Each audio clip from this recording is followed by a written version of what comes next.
প্রিয় ভিউয়ার্স, আসসালামু আলাইকুম। আমি সাথে আছি ভৌতিক আড্ডা গ্রুপ ফেসবুক পেজের লাইভের সাথে রিমন ইসলাম। সবাইকে স্বাগত। ভয়কে নিয়ে আমাদের ভৌতিক আড্ডা গ্রুপের টিম মেম্বারদের কাজ আপনাদেরকে আনন্দিত করা, সত্য যে ঘটে যাওয়া বাস্তব জীবনের ভয়াবহ মুহূর্তকে আপনাদের মাঝে তুলে ধরা আমাদের ভৌতিক আড্ডা গ্রুপের দায়িত্ব। ভৌতিক আড্ডা গ্রুপের অনেক সত্য ঘটনা সন্ধানে আমাদের টিম মেম্বার সহ আমাদের সহকর্মী বড় বিপদ থেকে রক্ষা পায়। ভৌতিক আড্ডা গ্রুপ ফেসবুক পেজ সরাসরি প্রতি শুক্রবার রাত 11টা থেকে আমাদেরকে লাইভে শুনতে পাবেন। আমাদের ইউটিউব চ্যানেল হচ্ছে ভৌতিক আড্ডা, আপনি সার্চ দিলেই সহজেই পেয়ে যাবেন। সাবস্ক্রাইব করে ফেললে খুব সহজে নতুন নতুন ঘটনা পেয়ে যাবেন। আপনি যদি আমাদেরকে ঘটনা পাঠাতে পারেন বা পাঠাতে চান, আমাদের মেল করতে পারেন। আমাদের মেল অ্যাড্রেস হচ্ছে bhautikadda@gmail.com। আপনি চাইলে আমাদের গ্রুপও মেসেজ করতে পারবেন। আপনার সাথে ঘটে যাওয়া ঘটনা আমরা সরাসরি বিশেষ বিবেচনার মাধ্যমে লাইভে তুলে ধরার চেষ্টা করব। ভয় মানুষকে বিপদে খেয়ে ফেলে মনে মনে। তো যাই হোক, কথা না বাড়িয়ে আমি একটি সত্যি ঘটনা দিয়ে শুরু করব। ঘটনাটি পাঠিয়েছে ঢাকারই একটি অঞ্চল থেকে। তো এলাকার নামটি গোপন রাখার চেষ্টা করেছে অনুরোধ। লোকটির নাম হচ্ছে জামাল। উনি পাঠিয়েছে ঢাকা অঞ্চল থেকে। উনি রাতের প্রহরী বা নাইট গার্ড হিসেবে চাকরিজীবিত আছে। তো ঘটনাটি পাঠিয়েছে তারই কলিগ। যাই হোক, কথা না বাড়িয়ে আমি সরাসরি ঘটনায় চলে যাব। তো প্রতি রাতের মতোই জামাল প্রায় 10তলা বিল্ডিং, নতুন ভবন, কাজ চলছে। তো সে রাত্রে 8টা থেকে সকাল 8টা পর্যন্ত ডিউটি। তো নতুন বিল্ডিং প্রতিবারের মতোই এসে তার হাতে একটা টর্চ লাইট, একটা লাঠি থাকে। তার দায়িত্ব হচ্ছে নিচে থেকে উপর পর্যন্ত বিভিন্ন আসবাবপত্র, প্রাসঙ্গিক জিনিসপত্র এগুলো দেখাশোনা করা। তো প্রতিবারের মতোই উনি হাতের লাঠি এবং রাত্রে টর্চ লাইট জ্বালিয়ে আস্তে আস্তে 1তলা, 2তলা, 3তলা করতে করতে প্রতি তলায় 10তলা পর্যন্ত উঠে। তো উনি ওখানে প্রায় বিগত 2 থেকে 3 মাস ধরে কর্মরত আছেন। তো হঠাৎ করে ঠিক রাত 1টার সময় ছাদের উপর থেকে দৌড়াদৌড়ি শব্দ শুনতে পেল। তো উনি সবসময় নিচেই থাকে, নিচতলায় থাকে। নিচতলায় তার থাকার জন্য, রেস্টের জন্য একটি রুম রয়েছে, সেই রুমে।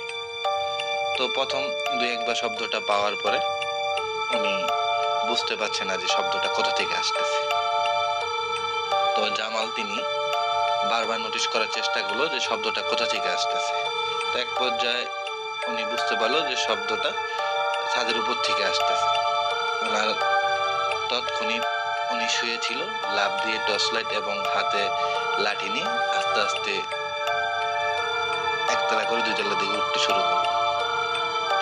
যখন উনি 2তলায় উঠলো, টর্চ লাইট দিয়ে চারপাশে মারার পরে উনি দেখলো কোনো শব্দ নেই, শব্দটা উপর থেকে আসতেছে।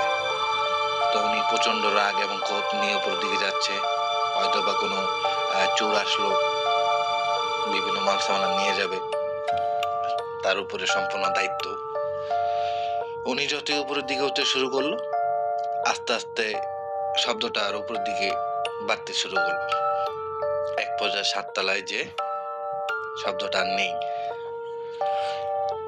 আমি বলে রাখি যে পুরো বিল্ডিংটায় কোনো পাশে রেলিং ফাঁকা, বিভিন্ন মালপত্র ছাড়া। উনি 7 তলা আস্তে আস্তে পুরোটা দেখতে দেখতে হঠাৎ করে এক সাইডে চলে গেছে। উপর থেকে নিচের দিকে লাইট মারতেছে, হঠাৎ করে উপর থেকে নিচের দিকে লাইট মারতেছে।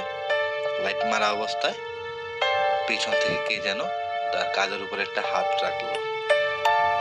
হাত রাখার অবস্থায় জামাল সাহেবের পুরো শরীর ঠান্ডা স্থবিত হয়ে গেল একবারে, বিল্ডিং এর সাইডে যেটাকে বলে।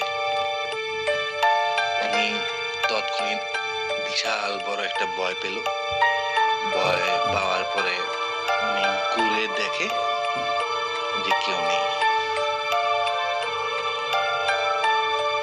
হঠাৎ করে উনি প্রচন্ড পরিমাণ ভয় পেল। যখন কাউকে দেখতে পেল না, তখন তার মনের ভিতরে ভয়ের একটা বাসা বাঁধল। নিজেকে সান্ত্বনা দিয়ে নর্মালি আস্তে আস্তে উপরের দিকে উঠতে শুরু করলো। তো যখন 8 তলা 9 তলা 10 তলায় উঠলো ছাদের উপরে, তখন দেখে একটা কালো বিড়াল বিশাল বড় এই পাশ থেকে ওই পাশে হাঁটাহাঁটি করতেছে।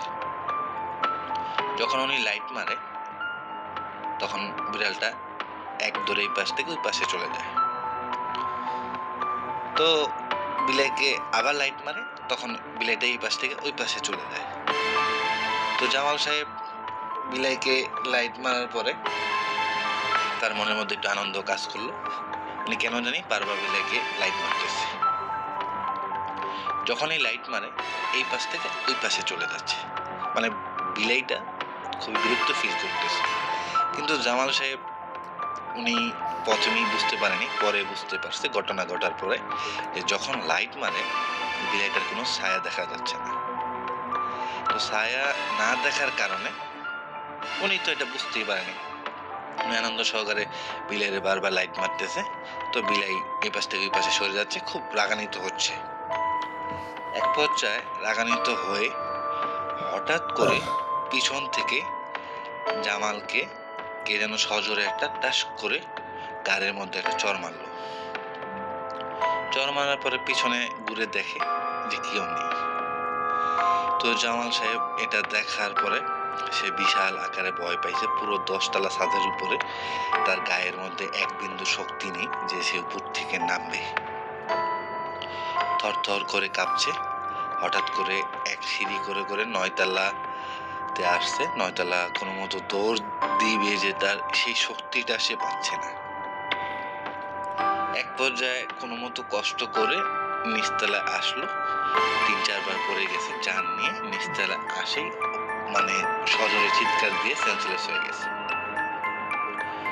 সেন্সলেস হওয়ার পরে সকালে সবাই যখন কাজ করতে আসে, প্রতিবারের মতো সবাই আসে দেখে যে জামাল সিঁড়ির নিচে অজ্ঞান হয়ে আছে। তো তাকে দৌড়াদৌড়ি করে হসপিটালে নিয়ে গেল। হসপিটালে নেওয়ার পরে 2 থেকে 3 দিন জ্বর ছিল তার। তখন সে সবাইকে ঘটনাটি খুলে বলার পরে সে আর ওখানে চাকরি করে না। তো জামাল সাহেবের সাথে যে ঘটনাটি ঘটে গেছে, এটা একটা চিরন্ত সত্য ঘটনা। তো যারা রাত্রেবেলা পশু প্রাণী বা পশু এদেরকে আপনারা লাইট মারেন বা বিরক্ত করেন বা ডিল মারেন, এটা আসলে ঠিক না। বিভিন্ন রূপে জিনেরা তাদের উপরে বিলাই হয় বা বিভিন্ন পশু প্রাণী হয়ে ঘোরাঘুরি করে। তো আপনারা সতর্ক থাকবেন যে এই জিনিসগুলো থেকে। তো আশা করি জামাল সাহেবের ঘটনা যদি ভালো লেগে থাকে তো কমেন্টে জানাবেন, আর ভুল ত্রুটি হলে ক্ষমা দৃষ্টিতে দেখবেন।